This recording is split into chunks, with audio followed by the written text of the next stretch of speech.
Yo, welcome back to Timmy Takes, where we break down the best anime rivals and place them on the ultimate tier list. If they're iconic, they're getting ranked. Let's dive in. Vegeta, 9 out of 10. Alright, starting with the Prince of all Saiyans himself. Look, personally, I don't like Vegeta. His pride and ego are like astronomical. Like bro will take the dumbest possible decision because he refuses to take the W the easy way. But, and I hate saying this, his character development is one of the best in shonen. He goes from I will blow up this planet for fun to nobody touches my adopted home. Annoying, but respect. S tier, because he earned it, unfortunately. Sasuke Uchiha, 8 out of 10. Ah yes, the man who single-handedly inspired every edgy 14-year-old with bangs covering one eye. Sasuke really said, what if I ruin the entire ninja world and somehow get forgiven for it? Honestly, he should have either been locked up or yeeted by a Rasengan years earlier. But undeniably, one of the most iconic and interesting Deuteragonists ever.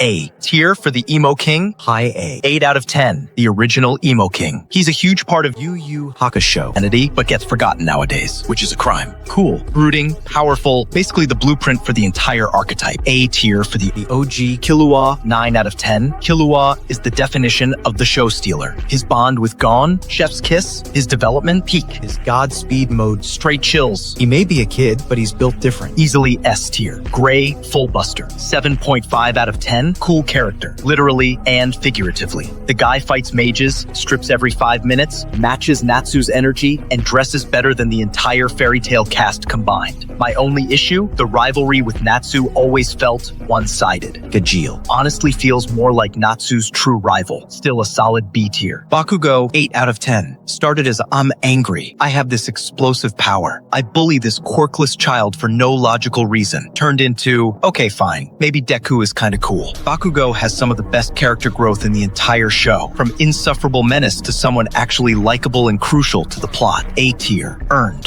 Yuno, 8 out of 10. Yuno is refreshing because he's a rival who actually wants the protagonist to succeed. He's cool, smart, powerful, talented, and apparently blessed by every mana spirit ever. People say he's boring or OP, I say he's literally the chosen one. What'd you expect? Still, his vibe puts him in B tier for me. Roronoa Zoro, 8.5 out of 10. One of the most loyal characters in anime. Man will literally tank death itself for his captain without blinking. Hardworking, ambitious, reliable, crucial to the crew. He just hasn't had a massive story impact moment yet compared to Luffy. But come on, it's Zoro. A tier. Ban, 7.5 out of 10. Ban is such a good contrast to Meliodas. Chaotic, funny, powerful, loyal. His introduction, peak. Big role, great chemistry with the MC. The only downside is his love interest. But that's a general problem in SDS. Anyway, B tier. Arthur Boyle, 7.5 out of 10. His introduction was mid. His delusions weren't funny at first, but once you realize it comes from trauma, it hits differently. His synergy with Shinra, actually amazing. But role in the story, honestly not that huge. C tier. Zenitsu, 7 out of 10. Yes, he cries. Yes, he screams. Yes, people want to mute him. But unlike some characters, when it matters, Zenitsu delivers. He's the most realistic of the Demon Slayer trio. A normal dude who's terrified but will still step up. But his impact on the story isn't big enough to rank higher. C tier. And those are my rankings of anime Deuteragonists. Drop your list in the comments. I'm ready to argue respectfully or disrespectfully. Your choice.